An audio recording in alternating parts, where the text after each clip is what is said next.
Hello, my loves, my beautiful star souls. You are in the portal with Oracle. At this station, we dive into past lives. So, this station is not for everyone, it was never intended to be for everyone at all. Not everyone is at the level of consciousness and awareness to start quantum healing by any regards. So my station is for healers, grid workers, light workers, star seeds and chosen ones, ancient beings at a certain level of awareness. Okay? You're not a baby soul, you are a huge soul. You understand that you have done incarnations over and over and over and over and over and over and over again, thousands of them.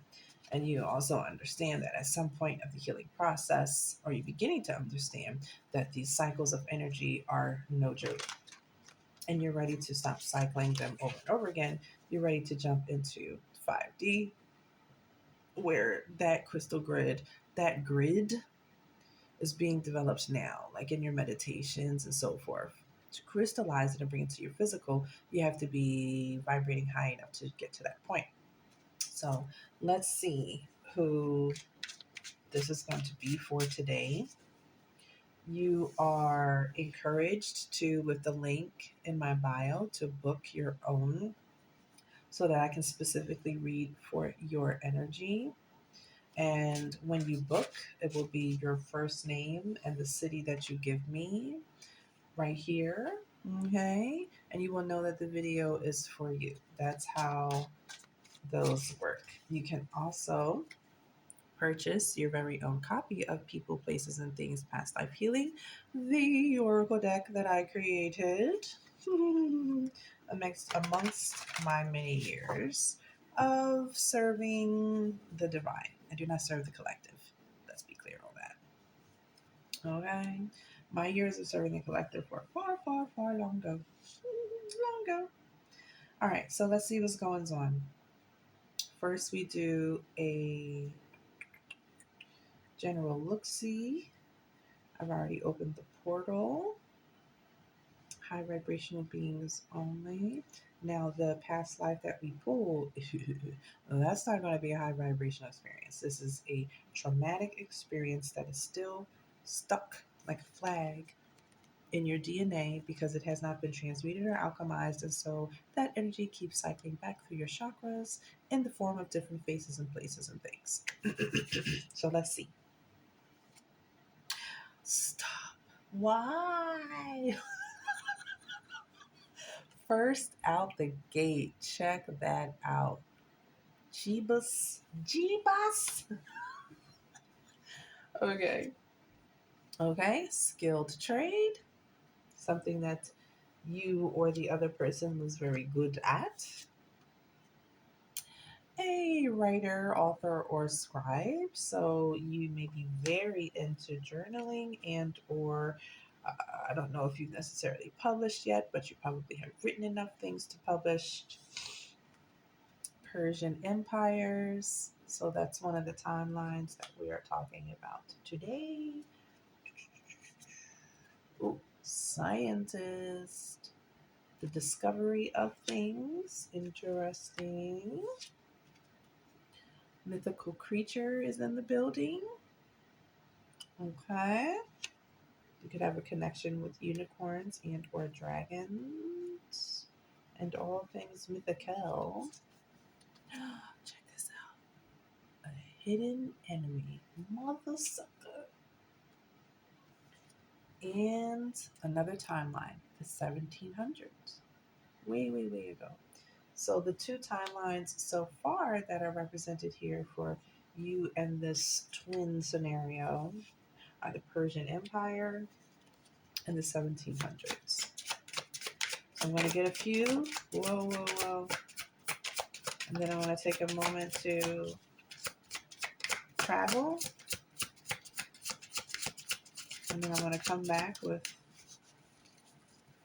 whoa, with what there is to see. Wow. Okay. Spouse, The galleys, which in the 1700s was definitely, I mean, they were used like too frequently. Let's just put that. Anger and rage. So, this is the emotion that has traveled through to this current lifeline that you're in.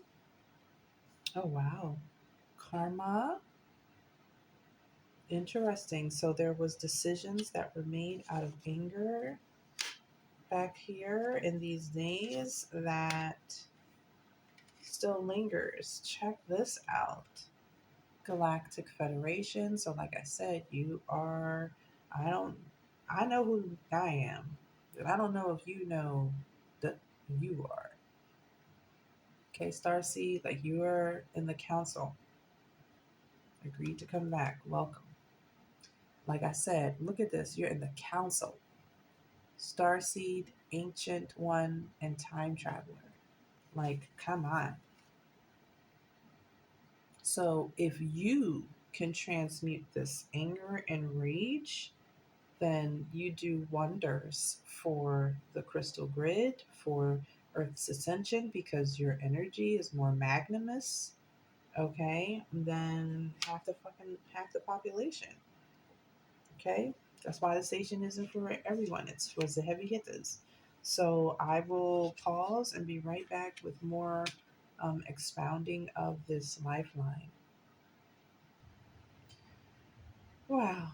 I mean, I always say it when I come back, but like, what? Okay, y'all. Okay.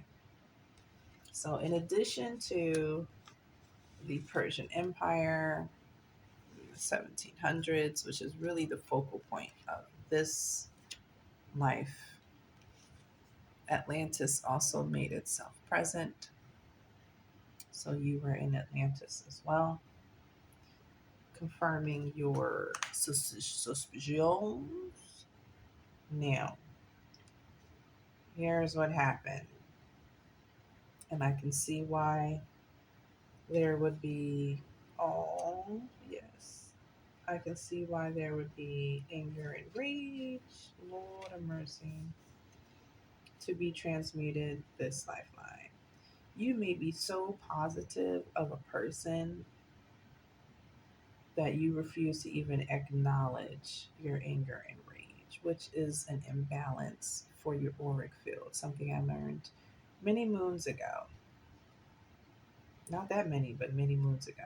Like you have to feel all of what the emotion is so that you can learn to alchemize it and turn it into something versus it's not being acknowledged and sitting in your chakras and turning into like weight over being overweight or addictions or vices and or illnesses. Okay, so that's a part of us knowing how to regenerate, but you didn't hear that from me. So remember, the galleys was up here from the 1700s. Um, this is just giving you an idea of, oh, okay, here it is. The environment, settlers, okay? So this is when places and cities were just being discovered. And I don't know if y'all know, but one of the places that is always established when there is a settlement is, yep, a brothel. Okay. So your mother worked in the brothel and had you. Okay. So you were born from a, I don't want to say prostitute because back then this was one of the ways that women made their living. It was an occupation. And your hope was that you got a John who would commit to you and pay your bills every month, or sugar daddy. Okay, but this mother ended up there, um, you know, very exotic, hence the, I don't even know how she ended up over there, but this Persian background, she was beautiful. gypsy. Like, of course, she ended up in a brothel because she made money easily, but she was pregnant. She had you. She was very unhappy and took herself out. She took herself out. There is no father in this picture, and even when it flashed at me, it was upside down. So you, in this lifeline, may not be sure about who your father is again, or your mother, depending on how the energy cycled back in. Okay, so you grew up same kind of gypsy life. You grew up in this environment. Um, they bred you for it so that you could be able to not only pay the bills there from them taking care of you, but also take care of yourself. Meantime, you know, which was rare, but your mom was smart. Okay, you were a writer. It's just not something that you shared. Okay, so then there's homeboy. Homeboy is living his best life out at sea, making all kinds of discoveries. Because remember, we're talking about way, way, way, way, way back when. Studying sea life, mer people, I mean, Loch Ness, all of it. Truly magical times we were in. It's just not documented. So they came and they went. And when they hit port, they would come see you. So you had an extremely sensual and sexual connection, but y'all felt like it was something else. You felt like it was something more. They felt like it was something more. In comes the conundrum. Okay. So, twin had a spouse, where the hell they were from, at 1212. They did not, when they came to you, it's because they ported in that settlement and that colony. Then they went back home. And in between, they did all the studies with the sea animals and so forth. Okay. So they had a spouse. This spouse is who the hidden enemy of yours was. Every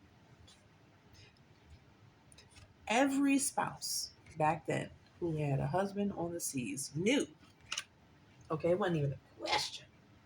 They knew that they were going here. But he started to pull back his energy, which was different than just going somewhere and smashing. Pulling back your energy means that this person actually matters. Like, how dare you actually fall in love with somebody in a brothel? You bastard. Okay? She was feeling very not victorious. Like, she felt like a loser. And wives back in that day, all they had was like this was their claim to fame. Okay? But this was also a karmic energy, which is crazy because this came out unresolved karmic relationship. So these two cycled back in your life, this lifeline, to get together again, to get married again, only to find out that they should get divorced, but do it the right way. And here's why I say the right way. Homegirl was so flippin' mad, okay, was so angry. Where's that anger? Was so angry. Like, how dare you actually fall in love with one of these? I was going to say the H word, but like, how dare you fall in love with one of these brothel women? Started planning on him. Okay, because remember, if he was out the picture, she inherited the whole estate. She got everything. She was a widower. So what? And fueled by this jealousy, fueled. Oh, look at that. That was you and your twin. She was fueled by the jealousy. So what about the money? Like, you were supposed to love me and love me only. How dare you go have an etheric connection with somebody? And she couldn't get to you because she didn't know where he was. She didn't know who he was. She ain't know nothing except that all of his energy was being pulled away.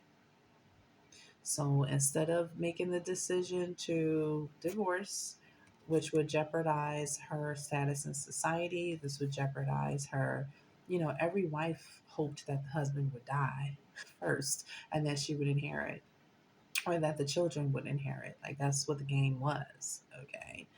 So instead of making the right decision and just leaving and finding love somewhere else, because best believe she had her side on. Like, that's just how it happens. Like, this mirrors.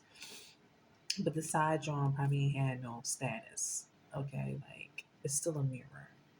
Just saying. Okay, probably a servant up in the estate. I'm just saying she couldn't leave the twin to go bunk up with the servant and have a life. They wouldn't have no life. Well, they would have had a life and love, but that's not what her motivation was. And plus, she was being fueled by jealousy. So, like, that wasn't even on her mind. I say all that to say she did this. She's It wasn't a setup. Like, she actually, like, well, it was a setup because she took him out in his sleep and then, like, blamed it. Well, no cameras around. Oh my God, he came back from the ship with an injury. He said he was in a fight with people and we thought he could make it, but he didn't make it through the night. And then created this unresolved karma. She could have did it the right way. It would have involved less money, but it would not have incurred karma. Lord of mercy. So then you are, oh, here it is. That's exactly right. She created karma. So you back on your other side of the world, still working here, waiting for him to come or the money that he usually sends to come through, and it never did,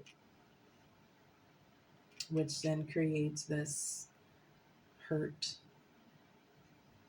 or rejection in you, or a I'm not good enough paradigm in you. So your solar plexus has a little knock on it.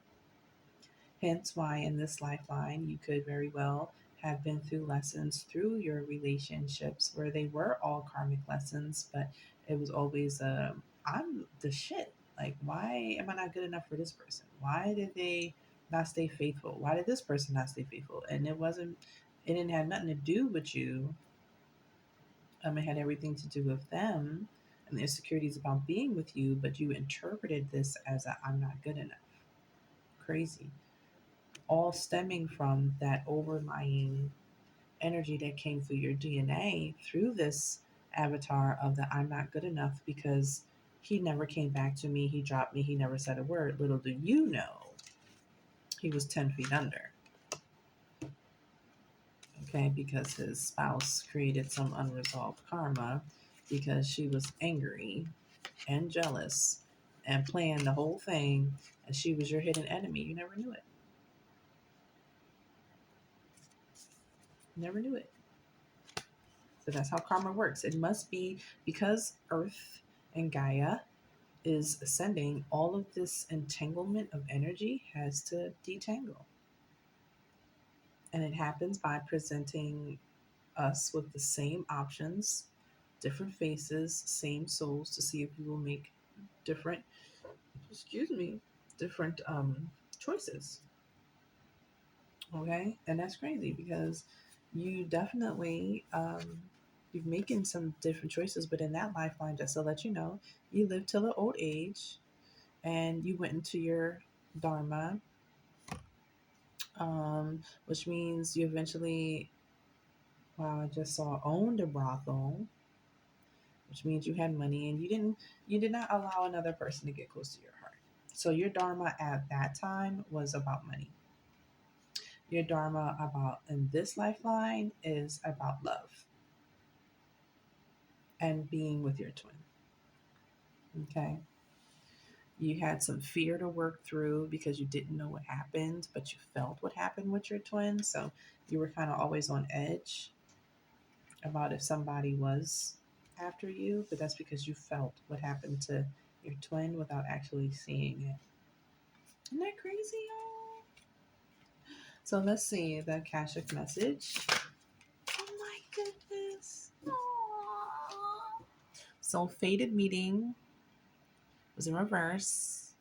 which means like that was not your lifeline to be together.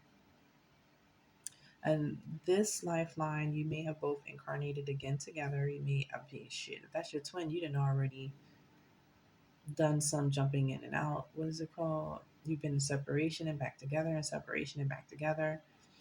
But you, until he worked on disconnecting the right way, because technically once he felt like he was falling in love with you, he should have released the wife. But for appearances, he didn't. Okay? So he should have chose himself and released her. And he should have chose himself and not been afraid to bring you to his estate and say, this is, I'm standing in love. This is who I love, you know, and this is where I met her. But people didn't do that back then because pride and ego was like super a thing. And then your task to work on so that the union can happen was knowing that you're good enough, knowing that love is possible, accepting that love is possible, accepting your twin's energy instead of rejecting them and labeling as a karmic. But that self-esteem, that solar plexus is super, super important. So y'all were not supposed to, um, yeah, look at that. Y'all were not supposed to be together because you wouldn't have been on track with what you were building. And if you know, like you're skilled at something now. Like if you would have fell in love, you wouldn't have been building what you were supposed to be building. So there's something to be built. And when those things are built in your own energy, knowing that you're good enough, okay, then the union can happen. That's crazy, y'all. Yep.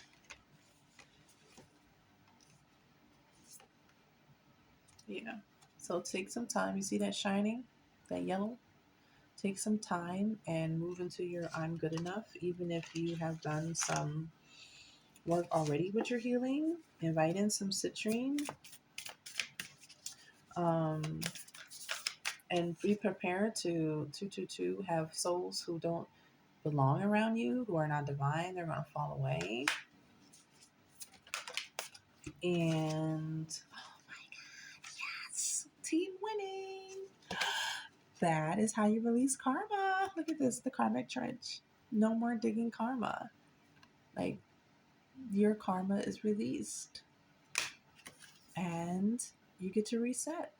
I said 222 at 22 on top of here. Add some, so motive B, add some, so motive B, add some, so motive B. This means the universe is like, what can I do for you? You have listened, you have healed those past timelines, you have acknowledged your magical existence, you've listened to your angelic guidance, you have chosen yourself, okay? And you've started to build enough so that get ready, because here they come. Get ready, because here I come. And the temptations. Again. So, like and subscribe the video, por favor. I'm a new station.